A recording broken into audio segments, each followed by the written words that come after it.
Կյանքի ամենախորը վերափոխումները չեն գալիս հաստ խոստումներով կամ կախարդական բանաձևերով, նրանք ծնվում են լռությամբ, պարզ և զուսպ ճշմարտություններից, որոնք մենք հայտնաբերում և կրում ենք մեր մեջ, հաճախ, ինչը մեզ թալանում է։ Թաքնված գիտելիքների պակասը չէ, այլ ակնհայտ անտեսումը, անձի հետագիծը չի վերաշարադրում իրեն աղմուկով, բայց միանգամից լուռ և հետևողությունը պարզ է, դա աղմկոտ բանաձևերը չէ, որոնք փոխում են գոյությունը, դա լուրջ ճշմարտություններն են, նրանք, ովքեր չեն ներգրավում բազմություն, բայց ովքեր ռեզոնանսվում են նրանց, ովքեր պատրաստ են լսել դրանք, և նրանք ճշգրիտ են, որ դրանք վերաձևակերպում են ուղղությունները։ Փոքր համայնքում նա ապրում էր մի ռաբբի, որին մարդիկ իրենց խնդիրները գրավեցին, ոմանք բողոքել են պարտքերի, այլ հիվանդությունների, միայնության մյուսներից, ռաբբին, սակայն, հազվադեպ էր խոսում շատ, նա լռեց, նայեց աչքերին և լսեց։ Մարդիկ զարմացած էին իրենց խորհուրդների պակասից, բայց նրանք ազատվեցին, կարծես նրանք գտան միայն պատասխանը։ Մի օր մի երիտասարդ աշակերտ հարցրեց. Ռաբբե, ժպտաց և պատասխանեց. Սա առաջին հիանալի դասն է, դեռևս ծնվում է պարզությունը, և պարզությունը վերաշարադրում է կյանքը, քանի դեռ մենք ընկղմվում ենք աղմուկի մեջ ուրիշների խորհուրդների, գովազդի, կարծիքների մասին։ Մենք չենք լսի մեր ձայնը, բայց երբ մենք լռության տարածք ենք ստեղծում, մենք առանձնացնում ենք այն, ինչ իրականում կարևորում է։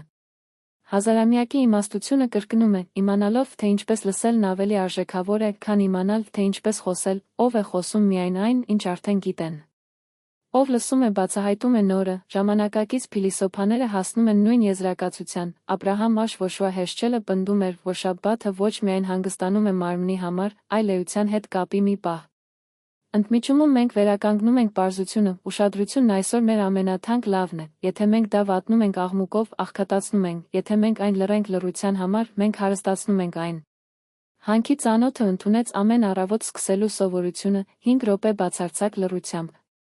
Ոչ բջջային հեռախոս, ոչ մի նորություն, խոսակցություններ, սկզբում դա կարծես հիմար էր, բայց նա ասաց. Այս 5 րոպեները փրկեցին իմ կյանքը, ահա թե ինչպես փաս։ Ես գիտակցում եմ, թե որն է իսկապես կարևոր, չկարողացավ արձագանքել յուրաքանչյուր արտաքին խթանով և սկսեց գործել ավելի շատ նպատակներով, լռությունը դատարկ չէ։ Դա այն տեղանքն է, որտեղ նոր ծիլերը, դա այն տարածությունն է, որտեղ սերմերը կարող են բողբոջել, եթե ձեր առօրյայում տեղ եք պահում տեղ, կտեսնեք ձեր որոշումները, ձեր սովորությունները և վերջապես ձեր ճակատագիրը։ Հրեական ընտանիքում կար մի պարզ սովորություն։ Ամեն առավոտ նրա հայրը գրպանից մի քանի մետաղադրամներ վերցրեց և պահվում էր փոքրիկ կավե ամանի մեջ, երեխաները ծիծաղեցին։ Արդյոք սա կփոխի մեր կյանքը, նա պատասխանեց։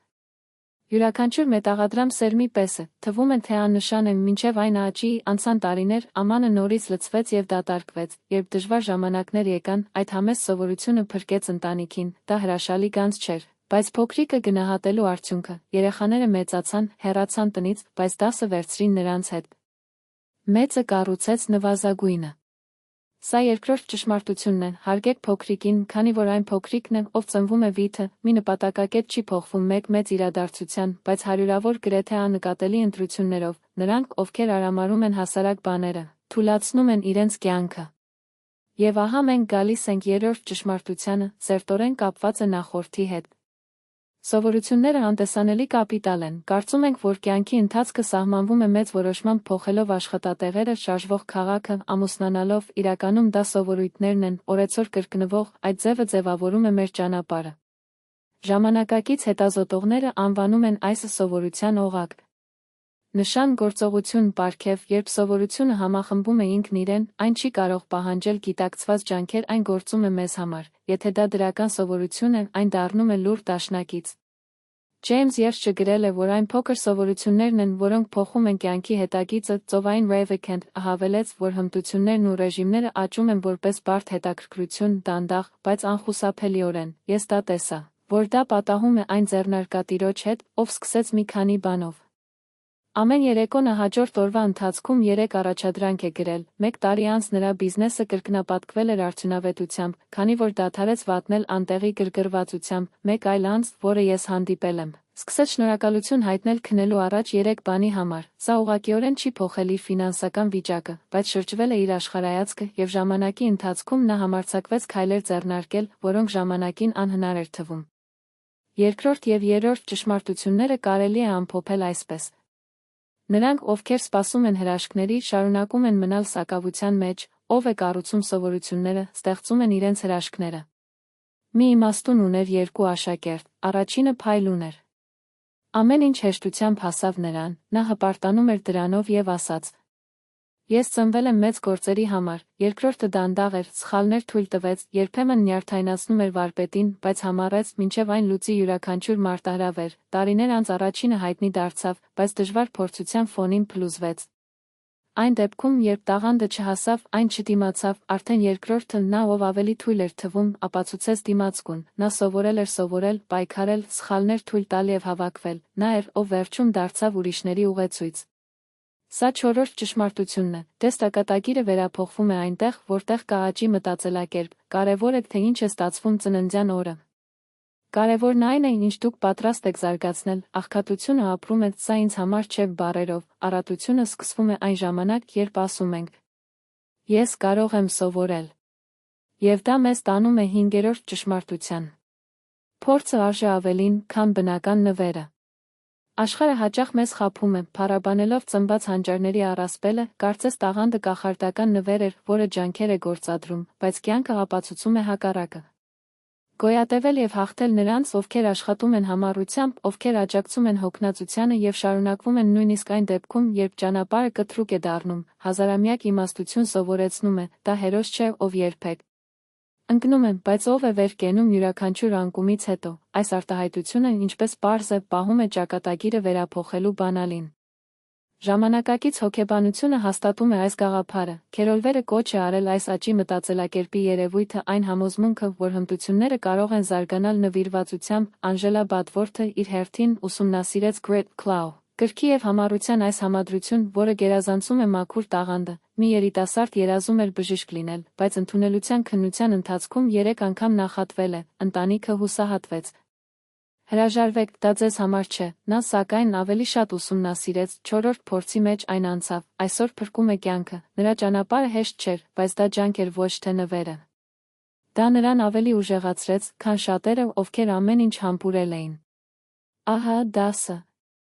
Տաղանդը կարող է ձախողվել, հանգամանքները կարող են փոխվել, բայց յուրաքանչյուր ոք, ով սովորում է սովորել եւ անխոնջ աշխատել, միշտ կգտնի վերևի ուղի։ Մի քաղաքում նա ապրեց վաճառական, որ հարևանները չափազանց զգույշ են համարում զգուշավոր, նա երբեք բարձր վարկեր չի վերցրել, չի խաղացել ռիսկային բիզնեսի վրա կամ արագ շահույթ ստանալուց հետո վազել, նրա խանութը դանդաղորեն աճեց, բայց լուծվեց։ Դուք երբեք նման չեք հարստանա, ծաղրում են նրանք, միևնույն ժամանակ նրանք վարկառուներ են բացել փոխարված փողերով, ներդրվել են մորթում եւ պարտքեր են ձեռնարկել, երբ ճգնաժամը հասավ, նրա խանութները փակվեցին, ոմանք կորցրեցին ամեն ինչ, մյուսները փախան քաղաքից պարտք։ Առևտրականը սակայն դիմադրեց, նրա փոքր քայլերը վերապահումներ պահելու եւ պատասխանատվության ենթարկելու նրա կարգապահությունը նրան անձեռնուխելի դարձան փլուզվելուց, դրանից ավելին։ Փոթորիկից հետո նա էր, ով բարձրացավ ավելի բարձր, քանի որ նրա բազան չի առաջադրվել։ Այս պատմությունը բացահայտում է 6-րդ ճշմարտությունը։ Ակատագիրը վերաշարադրում է իրեն, որտեղ պատասխանատվություն կա, քանի դեռ մեղադրում եք ուրիշներին, դուք նրանց կտաք ձեր կյանքի վերահսկողությունը, բայց երբ ենթադրում եմ. Սա է իմ ընտրությունը, կթողվի փոփոխության ուժը։ 7-րդ ճշմարտությունը խորացնում է այս սկզբունքը։ Բախտը նպաստում է հակարխիական փխրունին, կյանքը ոչ մեկին չի խնայում փորձությունների մասին։ Տարբերությունն այն է, թե ինչպես ենք մենք արձագանքում նրանց, որոշ ընդմիջում, մյուսները ուժեղանում են, ինչպես ասում է հին իմաստությունը։ Ամրոցը չի խուսափում փոթորիկից, այլ կառուցել տուն, որը սատարում է դրան։ Ժամանակակից մտածողները արձագանքում են այս գաղափարին, Nassim Taleb, հակաօդիլին սահմանում է որպես մեկը, ով օգուտ է քաղում քաոսից։ Նա հաշվարկված խաղադրույքներ է կատարում, ընդունում է կորուստներ եւ աճում է հարվածներով։ Սիմոն Սինեկը ավելացնում է. Ես հանդիպեցի մի գործարարի, ով վերապրեց 3 ճգնաժամեր, ամեն անգամ ես կորցրեցի բիզնեսի մի մասը, բայց երբեք ամեն ինչ չէի սպառնում։ Միշտ վերապահումներ ունեցավ, միշտ նոր բան սովորեցի, որպես մրցակիցներ փնտրող մրցակիցներ անհետացան, նա յուրաքանչյուր փոթորիկից հետո ավելի ուժեղ էր առաջացել։ Հետևաբար, 6-րդ եւ 7-րդ ճշմարտությունները պարզ են։ Ով է ստանձնում պատասխանատվություն եւ դառնում է ավելի դիմացկուն գայթակղության վրա վերաշարադրելու իրենց ճակատագիրը, ով արդարացում է փնտրում, մնում է թույլ, ով է սովորում եւ շարունակում է վերափոխել յուրաքանչյուր ընկնել։ Մի ընտանիք կար, որտեղ ամեն ուրբաթ գիշերը մի փոքր հրաշք տեղի ունեցավ, աշխատանքը դադարեց, հեռախոսը լռեց, գումարը կորցրեց կարևորությունը, աղյուսակում հավաքվել էին երեխաներ և թոռներ, մոմերը վառվեցին, երգերը երգեցին, մի պարզ կերակուր բաժանվեց։ Խոսքը ոչ թե ապրանքների առատության մասին էր, այլ ժամանակի հարստության մասին, պատրիարքը ասաց.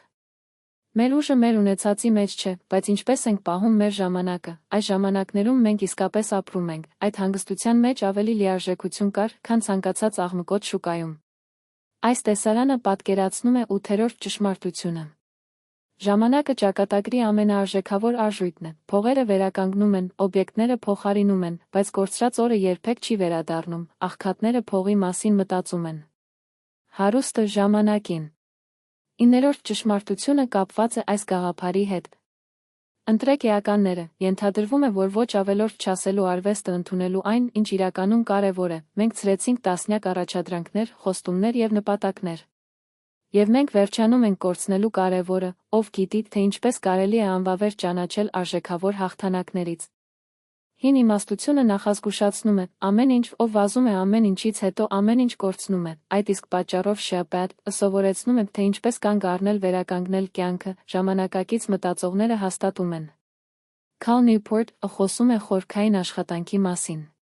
Համակենտրոնացման 1 ժամ արժե ավելի քան 10 մակերեսային գործողություն։ Գրեգ Մաքքեոն ավելացնում է, ավելի քիչ, բայց ավելի լավ, ով է ավելի շատ բերք է տալիս հիմնական բերքը, Աբրահամ Աշվոշուա Հեշչելը հիշեց։ Ժամանակը ավելի կարևոր է, քան իրերը, նրանք, ովքեր իրենց ժամանակը պահում են իրենց սեփական ճակատագրի տերը։ Ես հանդիպեցի մի մարդու, որի ծեսը պարզ էր։ Օրվա առաջին ժամը նրան էր պատկանում միայն ոչ մի հեռախոս, ոչ մի նորություն, ոչ մի շեղում, պարզապես ձեր աշխատանքը, ձեր գաղափարները, նա ասաց։ Այս անգամ ինձ հարստացրեց, մնացածը հետևանք էր։ 8-րդը և 9-րդ ճշմարտությունները միանշանակ են։ Ֆեյթը վերափոխվում է ձեր ժամանակը և ընտրեք իրականում կարևոր, մնացած ամեն ինչ աղմուկ է, և աղմուկը գողանում է ձեր կյանքը։ Ես դա տեսա, որ դա տեղի է ունենում և ավարտվել, մարդիկ, ովքեր երախտագիտություն են մշակում, ավելի թեթև են անցնում դատավարությունները, նրանք ցավի մեջ չեն խրված, քանի որ լույսը տեսնում են նույնիսկ մթության մեջ, և դա այն է, ինչը նրանց ուժ է տալիս հետևելու, երբ մյուսները հրաժարվում են։ 10-րդ և 10-րդ ճշմարտությունները պարզ են։ Խոչընդոտները չեն ոչնչացնում ճակատագիրը, երախտագիտությունը դա ավելի պայծառ է դարձնում, միասին նրանք ոչ միայն օգնում են գոյատևել, այլև ավելի մեծ դառնալ, քան նախկինում։ 12-րդ ճշմարտությունը ամենապարզն է և ամենադժվարը, դες ճակատագիրը ժամանակ առ ժամանակ չի շրջվում, այն ամեն օր ծուլում է իրեն լուռ ընտրության մեջ, երբ կրկնում եք առանց դրա իրականացման, մի ակնկալեք հրաշքներ, մի հույսեք բախտի վրա։ Պարզապես պատասխանատվություն ստանձնեք այսօրվա քայլի համար։ Հին իմաստությունը սովորեցնում է, ամեն օր դատարկ էջ է, որտեղ կարող եք այլ պատմություն գրել, եթե երեկ դուք բողոքում եք, այսօր կարող եք ընտրել երախտագիտություն, եթե երեկ դուք վազեցիք աղմուկից հետո, այսօր դուք կարող եք ընտրել լռությունը։ Եթե երեկ վատնվեց, այսօր այն կարող եք պահել որպես գանձ։ Ժամանակակից մտածողները նույն գաղափարն են, ծովային Ռավիկանտը ասում է, հաջողությունը պատրաստված է փոքր որոշումներից, որոնք կուտակվում են որպես բանկի նկատմամբ հետաքրքրություն։ Գրեգ Մաքքեոն ավելացնում է, ավելի քիչ, բայց ավելի լավ Նասիմ Թալեբը հիշում է։ 11-րդ ճշմարտությունը սա է, նպատակը հնարավոր չէ, դա ամենօրյա ընտրություն է, և եթե այսօր սկսեք ընտրել ճիշտ, վաղը ձեր կյանքը կլինի մեկ այլ։ Հիմա եկեք միանանք բոլոր ճշմարտություններին մեկ շրջանակում, լռությունը պարզեցնում է պարզությունը, փոքր քայլերն ու սովորությունները հիմքը կառուցում են, աճի և ջանքերի մտածելակերպը առաջ է շարժվում։ Պատասխանատվությունն ու հակաբործությունը ճկունություն են տալիս, ժամանակի հարգանքը և կենտրոնանալ հիմնական տարրերի վրա, խոչընդոտները դառնում են քայլեր, երախտագիտությունը ճանապարհներ է բացում, և ամեն առավոտ որոշում եք, թե ինչ նպատակակետ կունենաք։ Այս իրականը դարձնելու համար սկսեք մենե, play-ն այսօր։ 1. Մի րոպե տվեք լռությունը, նստեք և լսեք ինքներդ ձեզ առանց աղմուկի։ 2. Մի փոքր քայլ վերցրեք, պահպանեք մետաղադրամ, գրել գաղափար, շնորհակալություն ինչ-որ բանի համար։ 3. Գիրք 1 ժամ, թե ինչն է կարևոր, թող մնացածը սպասի։ 4. Գրեք խոչընդոտ և հարցրեք. Ինչ կարող է նա սովորեցնել ինձ։ Այս ժեստերը նվազագույն են, բայց նրանք սկսում են վերաշարադրել իրենց պատմությունը։ Հիշեք, դուք թույլ չեք, պարզապես մոռացել եք լուրջ ճշմարտությունների ուժը։ Նրանք չեն բղավում, նրանք չեն վաճառում տոնավաճառների մեջ, բայց նրանք մարդուն դարձնում են իրենց կյանքի տերը։ Ընտրեք ճշմարտություն, որպեսզի ստանձնի այսօր, թող որ դա լինի ձեր առաջին քայլը դեպի նոր նպատակակետ։